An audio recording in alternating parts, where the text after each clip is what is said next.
Autolite and its 98,000 dealers bring you Mr. Herbert Marshall in tonight's presentation of Suspense.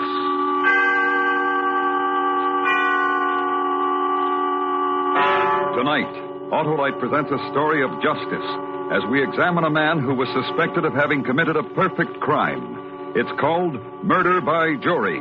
Our star, Mr. Herbert Marshall.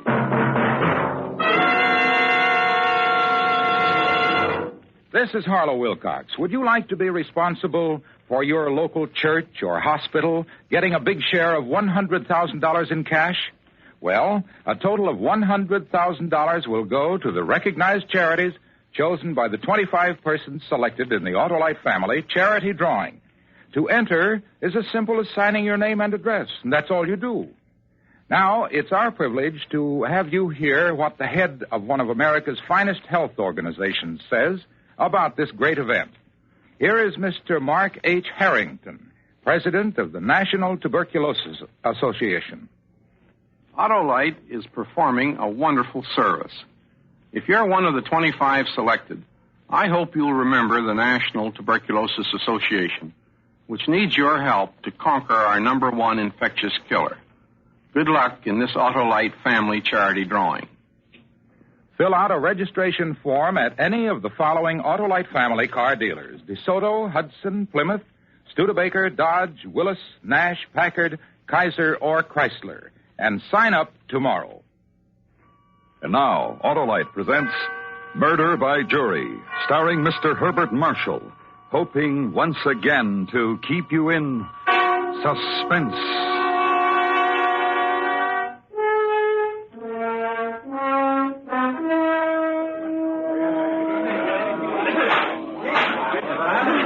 Pardon me, sir. To be sure I understood you, you did say a snake.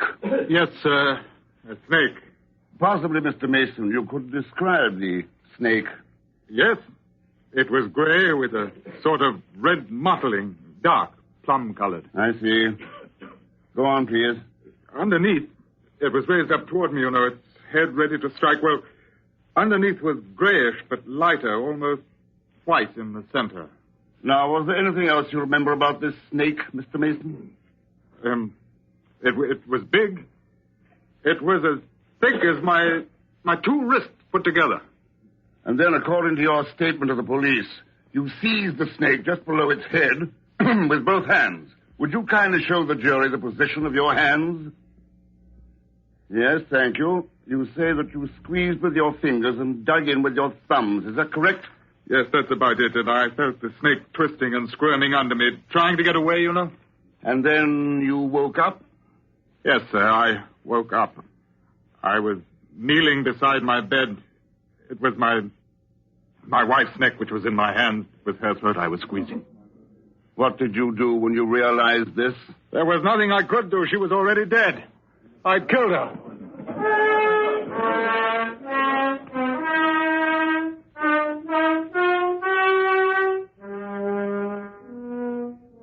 His name was Edward Mason, and he was on trial for the murder of his wife, Frida.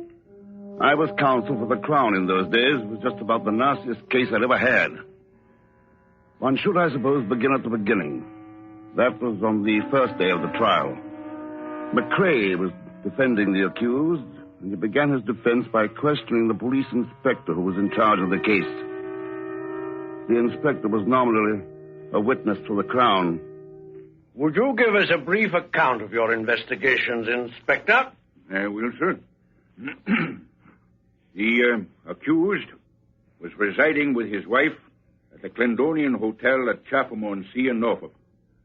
On the night in question, the manager, 2 servants, and some guests were aroused by horrible screams emanating from the Mason room.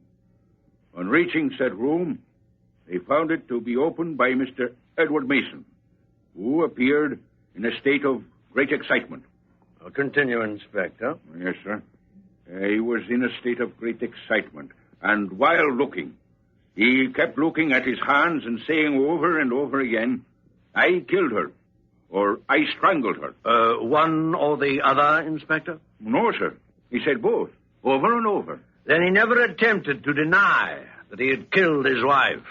No, sir, he did not. Thank you, Inspector. That's all. Cross-examination? You have before you the statement made by the accused, Inspector. Yes, sir.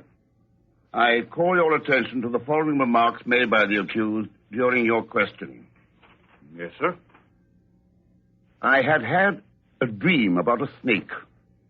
I tried to strangle it, and when I woke up, I found I had strangled my wife. This was a dream that I'd had before, but I'd never done anything like this. I'd never killed anyone. Those are the words of Mr. Edward Mason, are they not? Yes, sir, they are. What was your reaction when you heard them? I thought it was a lot of rubbish. Objection, my lord. Objection sustained. Kindly contain your remarks to a dignity fitting this court, Inspector. I'm sorry, my lord. I'm of the opinion, my lord, that before the Crown's case is concluded, the accused's carefully prepared statement will be termed just such. A tissue of lies and a complete fabrication. Thank you, Inspector. That will be all.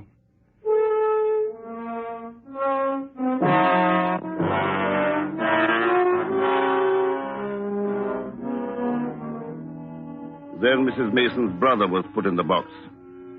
He was a hefty chap with a bull neck and hands like a pair of warming pans covered with red hair. His name was Hector Easterday, and we knew that he didn't like his brother-in-law. Didn't like him at all. I thought he was going to be a strong witness for the prosecution, and for a time it looked as though he would be. Very well, Mr. Easterday, now tell us. Were the police made aware of the fact that Mason had insured his wife's life for £10,000? They knew. And if you'd known Edward Mason, you'd have realized it was just like him. He knew what he was going to do to her a long time ago. Do you think that she had any idea of it, Mr. Easterday? Objection, my lord. Counsel is leading the witness. Counsel will kindly refrain from leading the witness. Sorry, my lord. Mr. Easterday, had she ever confided any fears to you? Well, I wouldn't say that, but she knew. She knew all right. And last year there was another woman. And between that and the money, that's why he killed her. Thank you, Mr. Easterday. That will be all.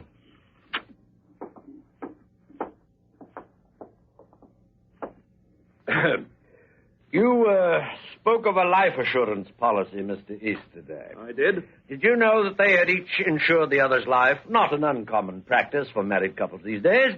Also that the insurance was by no means recent. It was taken out when they were first married and had been successively increased. Yes, but... You spoke of another woman, Mr. Easterday. Did Mrs. Mason tell you about that? Not exactly, but I knew. Oh? And how did you know? I could tell. Oh, you could tell.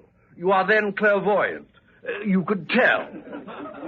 Possibly you hired detectives to follow Mr. Mason. Possibly you followed him yourself.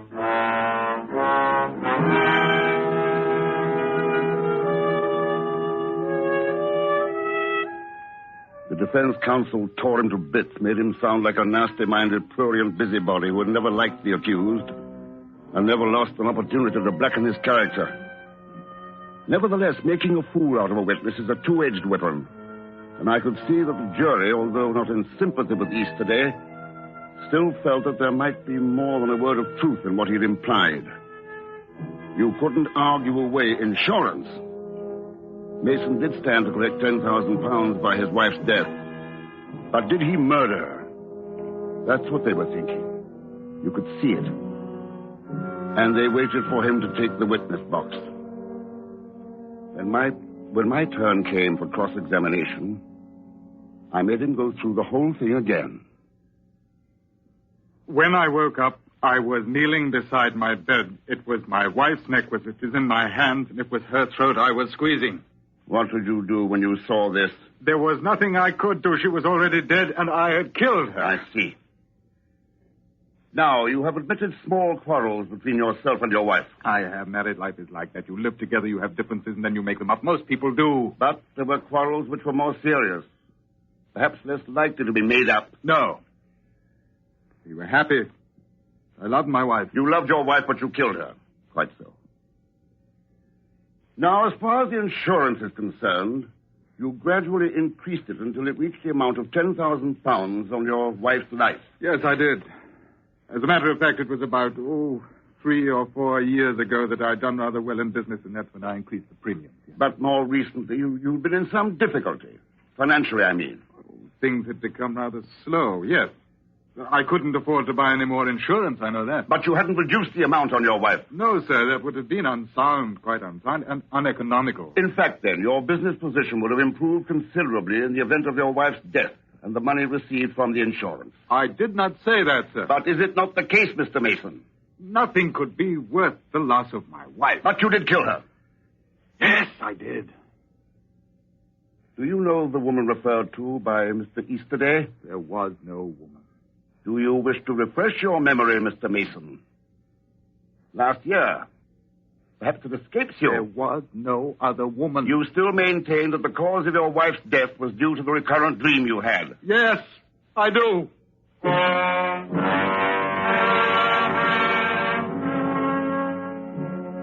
It went on like that, and I couldn't shake him. He never contradicted himself and never sounded too glib. If he was lying, I knew that the court was of the opinion that it was some of the most perfect and painstaking lying they'd ever heard. Then, Mason's sister was called as a witness. She was a gray-haired, middle-class intellectual, about 2 years older than the defendant. Didn't take long for her to come to her brother's defense. Will you state in your own words the event that took place between you and your brother, please? Indeed, I most certainly will. I think that it's criminal. Objection, my lord. Objection sustained. Miss Mason, strict adherence to fact is the object of the court. Kindly abstain from all subjective feeling, if you will. Well, I was going to say that when we were children, he was 8 then, I was only 10, we slept in the same room. And one night, it was after we'd gone to see Peter Pan, and Edward was frightened by the crocodile. You probably remember how frightening that was. It was that night that he awakened, and he was dreaming that a crocodile was chasing him, and he tried to strangle it. And when he woke up, he was strangling me.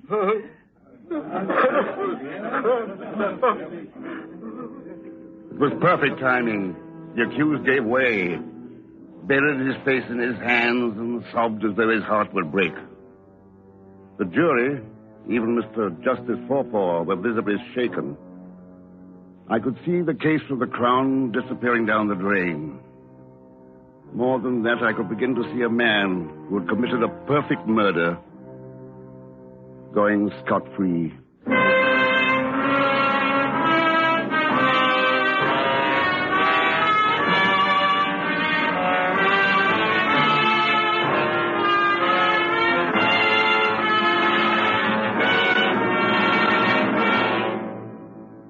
Autolite is bringing you Mr. Herbert Marshall in Murder by Jury. Tonight's presentation in radio's outstanding theater of thrills, Suspense.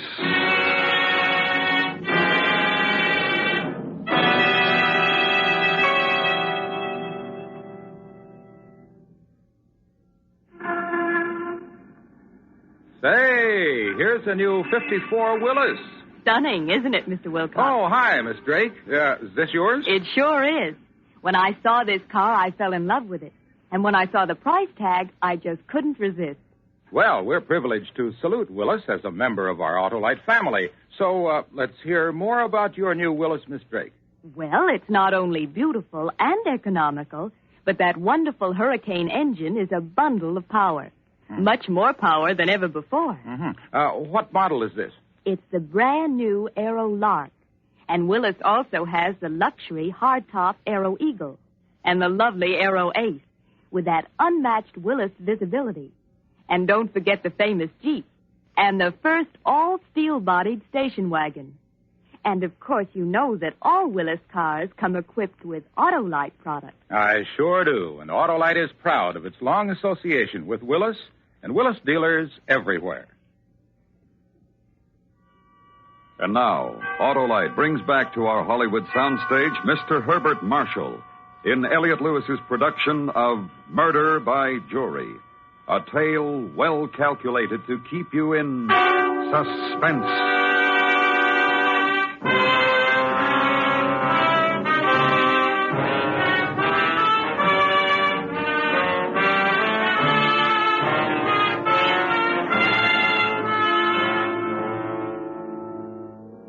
Mr. Edward Mason was given half an hour to recover following his outburst.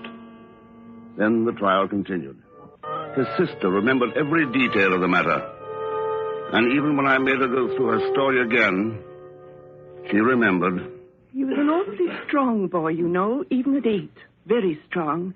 And I'm sure if Nurse hadn't come in when she did, well, I don't really care to think about what might have happened. Would you mind telling the court your age, Miss Mason? Oh. Is that necessary, my lord? Is it necessary, counsel? There is a point involved, my lord. Very well. Recognizing the delicacy of the question, the witness is still directed to answer. I'm not ashamed of it, of course. I just... And your age, Miss Mason? 54. Thank you.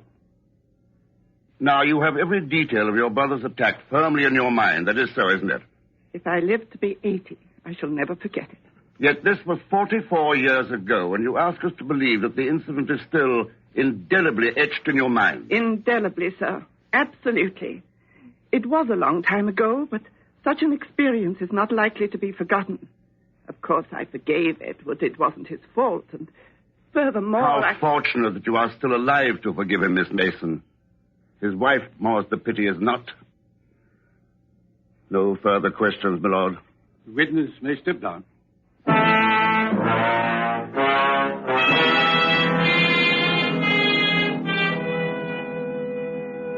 It was a telling point for the defense. They had proved to the jury, at least, that the accused had, years ago, repeated the act of strangulation during a dream. The next witness I'd like to forget. She was a surprise to the Crown and a rather nasty one. Her name was Amy Burke, an extremely self-possessed young lady in her early 30s. She had already made a tremendous impression on the court. Correct me if I'm wrong, Miss Burke. You've stated in this court of justice that 3 years ago you met the accused, Mr. Edward Mason, at a seaside resort, Broadstairs. Yes, sir, I did. Was his wife aware of this meeting? I don't know. Well, I don't think so. She wasn't with him. Like I told the other gentleman, he was there alone for a few days. Quite so. Now, for my benefit, would you repeat the incident which occurred during your first meeting? Oh, I'd be ever so glad to. We were walking on the sand. It was very nice. Perfectly all right, don't you know? Talking about his wife, as I remember. She was with friends in Devon. Yes. Go on, please. Well, it was a hot day, and we sat down for a bit. The next thing I knew, he was asleep. I believe you said with his head in your lap. Oh, no. I put his head in my lap while he was sleeping. He was getting sand in his hair. Well, it was all perfectly proper and all. He didn't even know it. I'm sure of that. Please continue. Well, I got a bit drowsy myself, and next thing I knew, I was asleep, too. With Mr. Mason's head still in your lap? That's right, but all very proper. Mr. Mason is a gentleman. What took place then? Well, he started to choke me. It was something horrible. When I woke up, he was leaning over me with his hands about my throat, and I couldn't breathe. But you managed to fight him off? Oh, yes, I managed. What did he say to you after that? Well, it was like he was just waking up, you know? And, he was terribly upset. Told me about a dream, a snake in it. Of course, I was dreadfully angry and frightened, you can imagine. Oh, yes. But after he paid you £10 to soothe your feelings, the anger subsided, did it not? He was a gentleman about it, if that's what you mean. So much so that you didn't pursue the matter further. A stranger tries to murder you and pays you £10 not to report the matter to the police. No, it wasn't the £10. He was sorry. He wasn't well, and I could see that, and I felt sorry for him. This took place 3 years ago, Miss Burke. That's right. And yet here you are today, nobly springing to his defense. The event must have made quite an impression on you. Or perhaps Mr. Mason did. Mr. Mason is a gentleman. He didn't want me to come here at all. I said I had to after I read about what happened. Mr. McRae over there talked him into letting me come here. Oh, he's a gentleman, he is. I put it to you, Miss Burke, that your whole story is a lie. That it never happened. Although I don't doubt that you are familiar with the accused. I put it to you that your testimony has been bought and paid for. and that you have deliberately perjured yourself in the witness box. It's a ruddy insult. My lord, I protest. Counsel is badgering the witness most unfairly. Silence in the court. Mr. Peyton, you will confine yourself to stated facts. Refrain from badgering the witness. Yes, my lord. Can I go now? Not for a moment, Miss Burke. Did you see Mr. Edward Mason again after that day? I never set eyes on him again till today in court. And that's the truth. And you ask us to believe that this story you've just told us is given of your own volition? That you at no time given a prepared statement by interested parties? That this event actually took place? I wouldn't be likely to forget it.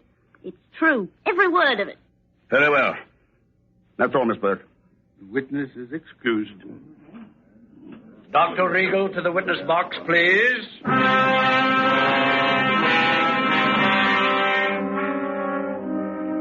McCrae had us. I knew what was coming. It was perfect. And there wasn't a thing that I could do to prevent it.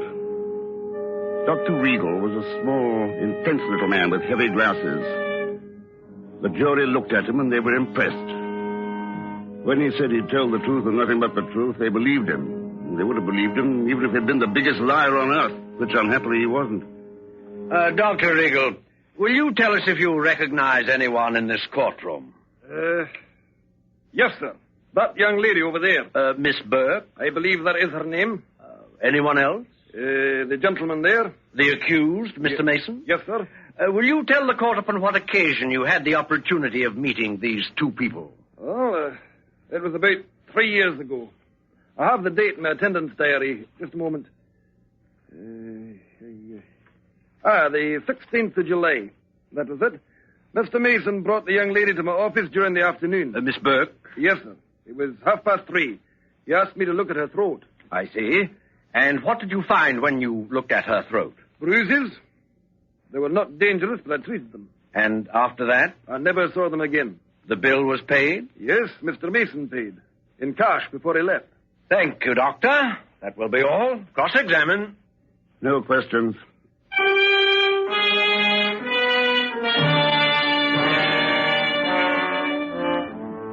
That was all.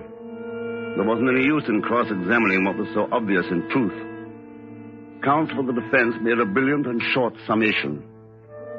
I made a not-so-short, and I'm afraid far from brilliant, summation for the Crown. Mr. Justice Forpaugh gave his instructions, and the jury never hesitated. They retired for only a few moments. With your worship's permission, we have already reached a verdict. Very well. What is your verdict? We find the accused, Mr. Edward Mason, not guilty of the charge. What? He's guilty! He's a dirty murderer! He killed my sister, and I say he's guilty! He ought to be hanged! Sergeant at Arms, put that man under arrest. Silence! Silence!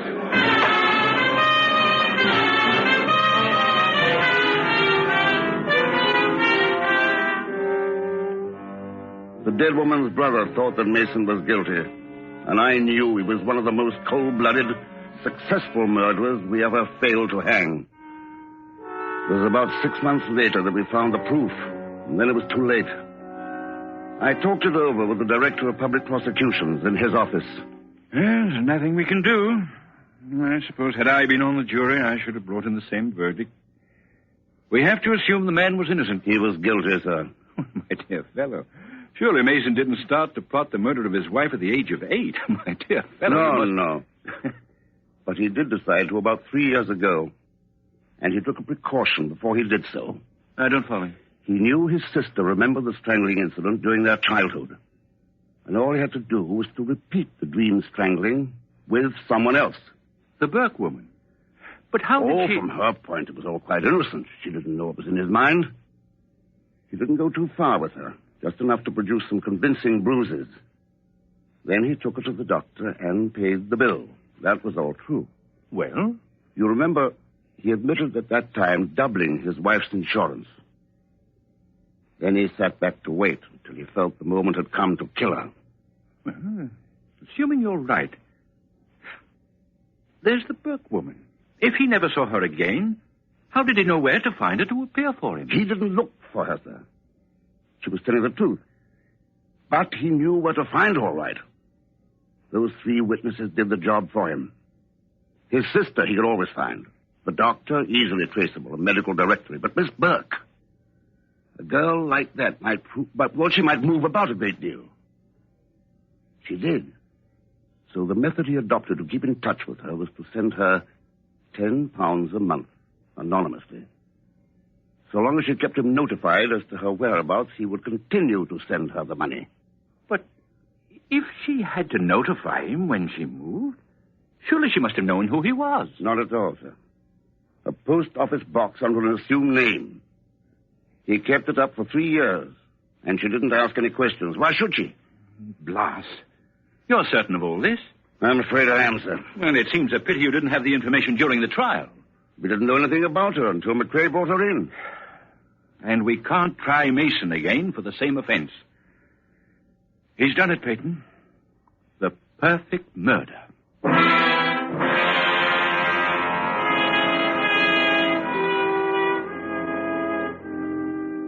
It was about 2 months later that I saw the paragraph hidden away on an inside page of the Times. I made a telephone call and then went to the office of the Director of Public Prosecutions. I'll be blown. It appears that Mr. Edward Mason had been staying at a little hotel in Cornwall, and yesterday when the maid came in with his morning tea, she found the window unlatched and the balcony rail broken. The 50-foot drop to the rocks below. Mason? He wasn't in his room. We found the body below. I'll be blessed. Justice. I'll be blessed. Suicide, you think? I don't know. Probably an accident, since there was no sign of foul play. Possibly he stumbled and fell. But there is one curious coincidence. What's that? The dead woman's brother, Hector Easterday. Yes? Well, it's a rather curious coincidence. Hector Easterday occupied the room next door.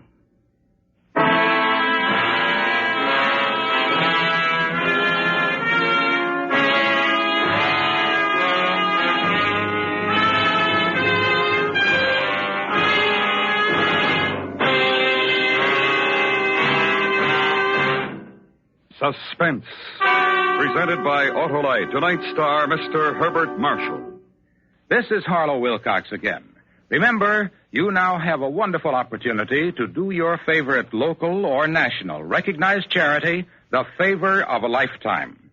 If you're one of the 25 persons selected in the huge Autolite family charity drawing, you can name any recognized charity you wish to receive a big share of $100,000 in cash.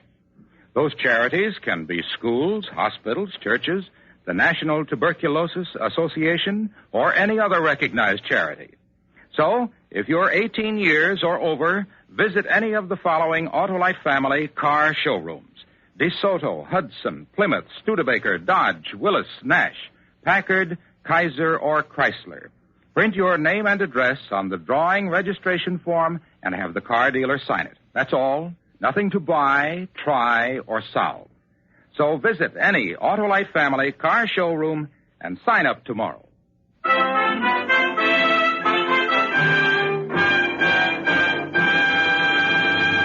Next week, a story based on fact. The search for an animal capable of destroying a city, whose bite, if not immediately treated, is 100% fatal. It's called The Barking Death. Our star, Mr. William Powell. That's next week on Suspense. Murder by Jury was written by Michael Gilbert and adapted for Suspense by Anthony Ellis. Suspense is produced and directed by Elliot Lewis, with music composed by Lucian Morowick and conducted by Lud Gluskin. Featured in the cast were Joseph Kearns, Ben Wright, William Johnstone, Herb Butterfield, Richard Peel, Norma Varden, Betty Harford, and Keith McConnell. Herbert Marshall may soon be seen co-starring with Janet Leigh and Tony Curtis in the Universal International CinemaScope Technicolor picture, Men of Iron. And remember, next week, Mr. William Powell in The Barking Death. This is the CBS Radio Network.